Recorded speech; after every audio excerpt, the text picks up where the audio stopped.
Okay, good afternoon. Matt Hanson with DuraPlas here. We're on a ride away looking at some tough stands, and what we're going to talk about in this segment here is really spacing. So if I go behind me here, we've got a high point where some skids over here, and then we come down and we have a tough stand. Everything's going well. We're actually diving downhill here, and then we've got another high point right here. So when we get to this high point here, we've got a tough stand here. It's doing its job. It's doing well. But you look here, that next one is in a real significant high point there. Then we're diving down to the skid section. So what could we have done differently? Because when we walk up here and we look at this tough stand just up here that I'm pointing to, we're going to see that it's torquing and twisting over. It's in a significant jam. Couple things that could have been different here.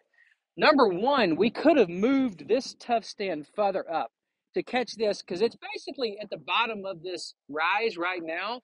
We could have caught this on the top of the rise. So maybe we move that tough stand, you know, I don't know, 5 or 6 meters here, and we move it up.